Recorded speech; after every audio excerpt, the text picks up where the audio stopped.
Hey, you guys, I wanted to give you a heads up about next week. So, next week, you guys are going to do cemetery projects, and it's going to be for the entire week. So, you have the entire week to do it, and there's not many other interruptions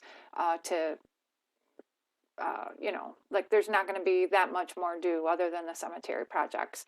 So, I have a little handout, and it's kind of intense, but I have a ton of videos to show you what's going on. I have a ton of examples to show you what's going on. And the whole purpose is to learn how to make inferences, to synthesize information, to make deductions, to make conclusions. So up to this point, we've been working on fundamentals, direct quote incorporation, paraphrases, summaries, introducing the text, topic sentences, details inside, and a concluding sentence. So we got those fundamentals down as much as we can. So now we're going to ramp up the thinking.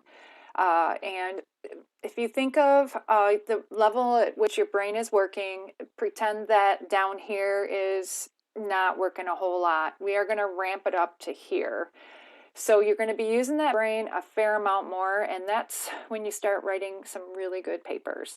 So what you're going to be doing again is a cemetery project. You will be visiting a cemetery, and I will never ever ask you to do anything that I would never do. So I have already gone out into the cemetery to do this work. In fact, I've done it a few times.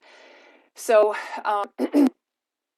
and because it's supposed to be warm this week, I thought, well, maybe you guys might want to take advantage of the weather. I'm not sure what it's going to be like the following week, but this week I know is going to be warmer. So anyways, you're going to visit a cemetery and you're going to gather some facts. You're going to look at the headstones and you're going to look at some facts. There might be a flag there. There might be a dove there. There might be a sickle, sickle symbol on the headstone. A gravestone might be capped up. The gravestone may be crooked and disintegrated a little bit. There might be sections of the cemetery that look one way and sections of a cemetery that look a different way. Then the second part is you're going to contact a funeral home and email them some questions. So at the bottom of this 6-page, sorry, but mainly videos, 6-page handout, there are a ton of questions you can ask them. Don't bombard them with a million, just pick a few. And you're going to take that information. You're going to take headstone and cemetery information that you observe.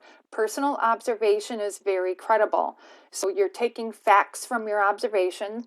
You're taking facts from the email content that you receive from that funeral home representative. And then you're going to do your own research on these. Give me just a second while I scroll up.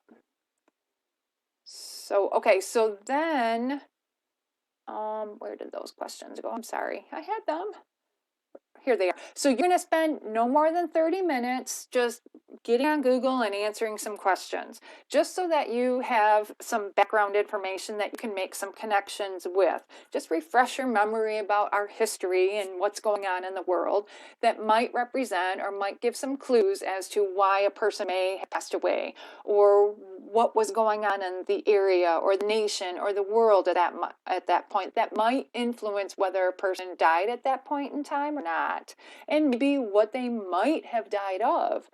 So like I said, just wanted to give you a heads up. I don't want to go on. This will be further explained, but there are tons of samples to check out.